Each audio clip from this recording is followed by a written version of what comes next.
Em nome do Pai, e do Filho, e do Espírito Santo. Amém. Catequese sobre os 10 mandamentos da lei de Deus. 9º mandamento da lei de Deus. Não cobiçar a mulher do próximo. Este mandamento é muito semelhante ao 6º mandamento, e diz-se respeito aos pecados contra a castidade. Porém, não só. Os pecados contra o 9º mandamento revestem-se de uma gravidade maior, porque além de serem um pecado contra a castidade, tornam-se também um pecado contra a justiça, uma vez que as pessoas casadas fizeram um pacto de fidelidade entre si e ambos com Deus, fazendo com que a transgressão deste pacto torne-se também um pecado contra a justiça. E o que ordena o 9º mandamento da lei de Deus? O 9º mandamento ordena a perfeita fidelidade conjugal, seja nos pensamentos, nas palavras ou nas atitudes. Ordena também evitar tudo quanto possa ferir a fidelidade conjugal, sejam determinados ambientes, determinadas programações e também determinadas amizades. Deve-se evitar a excessiva familiaridade, especialmente com pessoa do sexo oposto. Excessiva familiaridade significa uma aproximação excessiva, uma convivência excessiva e desnecessária. E o que proíbe o 9º mandamento da lei de Deus? O 9º mandamento proíbe o adultério em todos os seus níveis, seja em pensamentos, em palavras ou em atitudes. O próprio Cristo nos advertiu que se um homem lança um olhar de cobiça para uma mulher desejando-a no seu coração, já comete adultério, e trata-se de um pecado grave. Portanto, deve-se evitar todo olhar malicioso e também alimentar os maus pensamentos, os maus desejos em relação à mulher ou o homem da próxima. Deve-se evitar o adultério em palavras, conversando com pessoas sobre coisas desonestas, levando outros a pecarem e também pecando. Aqui há que se fazer uma advertência severa acerca do uso das redes sociais e dos meios de comunicação, especialmente das redes sociais. Só devem ser usados por pessoas casadas se necessário, e para a comunicação e para a sua instrução religiosa ou científica. Entretanto, pessoas casadas, se necessitam usar redes sociais, coloquem a sua foto junto com o seu cônjuge, esposo ou esposa, de forma que se evite cantadas, galanteios constrangedores e desnecessários. Se bloqueie ou se exclua a amizade com qualquer pessoa que venha tornar-se risco para sua fidelidade conjugal ou que proponha coisas ou conversas desonestas. Proíbe também a imodéstia no comportamento, sejam na forma de se falar, de se vestir ou de se relacionar com o semelhante, especialmente se pessoa casada. O 9º mandamento proíbe também o uso errado da sexualidade mesmo entre pessoas casadas. Deve-se vivenciar o ato sexual de maneira natural, como diz o Código de Direito Canônico.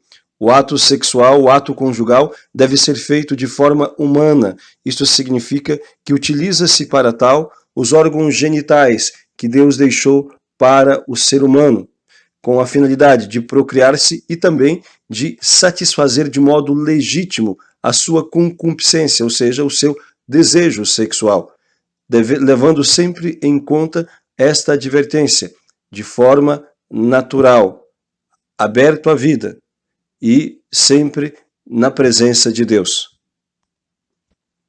Isto significa que não deve haver entre o casal casado a prática sexual antinatural, como é o sexo anal, sexo oral, a prática do onanismo. Onanismo significa coito interrompido, ejaculação fora da vagina.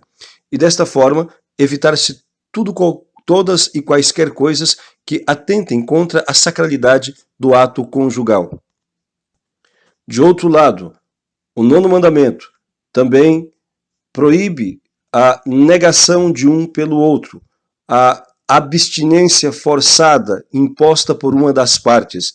Aqui está um pecado muito comum, praticado especialmente por muitas senhoras, inclusive piedosas, que estão dentro de nossas igrejas e que até comungam todos os dias e que rezam rosários e assim por diante. A pessoa casada, ninguém é obrigado a se casar, mas a pessoa casada deve cumprir com as suas obrigações matrimoniais. Uma mulher ou o homem não pode impor o jejum sexual ao seu cônjuge, não pode negar-se a ele ou a ela, deve cumprir com o seu papel. Sempre que o homem solicita a mulher, ela deve dar-se ao seu esposo. Sempre que a mulher solicita o seu esposo, ele deve dar-se à sua mulher. De forma que um pertence ao outro, um tem direito sobre o corpo do outro. Negar-se ao esposo constitui um pecado contra a justiça. E trata-se de um pecado grave, se não há grave justificativa.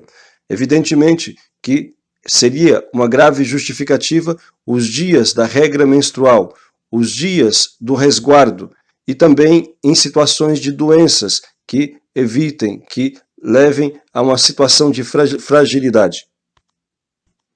Também, evidentemente, a esposa ou esposo pode negar-se a ato conjugal fora da natureza. Deve estar pronta ou pronto para o ato conjugal da forma como Deus deixou, de forma natural. Pode e deve negar-se ao ato conjugal antinatural, porque este torna-se pecaminoso e tira o casal ou a pessoa que o pratica da graça de Deus. É útil lembrar que dentro do ato conjugal podem haver sim as carícias, que podem anteceder ou acompanhar o ato conjugal. Beijos, toques, abraços, isto cada casal tem a sua maneira, mas deve-se evitar a todo custo atos antinaturais que levem ao desordenamento, ao desregramento sexual. Também proíbe o 9º mandamento o uso de qualquer contraceptivo artificial, como é o caso das camisinhas, preservativos, como é o caso de pílulas anticoncepcionais, DIU, ou qualquer outro que assim o seja. Mesmo o método natural não deve ser abusado. O método natural, deixado por Deus, que consiste na abstinência do ato sexual nos dias férteis, só pode ser utilizado pelo casal quando há grave justificativa, seja problema de saúde grave, seja uma situação financeira que possa levar as pessoas a terem falta de coisas básicas para a sua subsistência. Fora isto, o casal deve viver a sua sexualidade de maneira sadia e natural, jamais impondo um ao outro uma abstinência forçada ou impondo ao outro um uso desregrado deste dom que Deus mesmo deixou, como forma de expressão do amor mútuo entre o homem e a mulher que se uniram perante Deus em matrimônio. Grande problema para a manutenção da fidelidade conjugal foi, infelizmente, a vitória de Satanás contra a família, em grande parte incentivando a retirada do lar da mulher, levando-a a concepções feministas que a fizeram pensar que deveriam estar no mercado de trabalho para, entre aspas, ter uma vida melhor, proporcionar uma vida melhor à sua família. Grande desgraça ocorreu quando muitas assim o fizeram, deixando as suas obrigações e terceirizando a educação dos seus filhos e descuidando do seu próprio lar. A ordem natural estabelecida por Deus diz que compete ao homem o sustento do lar, e se não for capaz de fazê-lo, não deve casar-se. Compete ao homem o sustento do lar e compete à mulher o cuidado da sua casa e a educação imediata dos seus filhos. Esta ocupação santa leva à santificação da mulher, leva à santificação dos filhos, leva à unidade da família e evita imensamente a traição, evita imensamente vários tipos de situações que favorecem a infidelidade conjugal. Infelizmente, há circunstâncias em que se faz necessário a mulher estar no trabalho por conta de ter sido abandonada pelo marido, ou de ter ficado viúva e não ter pensão, ou de simplesmente ter se tornado uma mãe solteira. Mas, a todo custo, deve-se evitar esse tipo de situação que é anômala e, o mais possível, deve-se procurar remediar, fazendo com que, tentando estar com as crianças o mais possível, realizando a educação que compete à mãe fazer. Não há vovó, titia, babá, creche ou escolinha que substitua uma mãe dentro de casa. O papel da mãe é insubstituível e quando a mãe empenha-se em cumpri-lo, não apenas evita circunstâncias que favorecem a esta infidelidade, como também causa grande bem a si mesmo e a sua família, porque simplesmente realiza e cumpre a missão que Deus lhe deu. Para alcançarem a graça de serem sempre fiéis um ao outro e a Deus, o casal deve procurar rezar junto, especialmente a oração do Santo Terço. Devem procurar confessar-se com frequência, de 15 em 15 dias, ou se passar muito tempo, um mês. Devem procurar comungar, receber o Santíssimo Corpo de Deus, para fortalecer a sua alma na luta contra o pecado e no esforço de cumprimento da própria missão.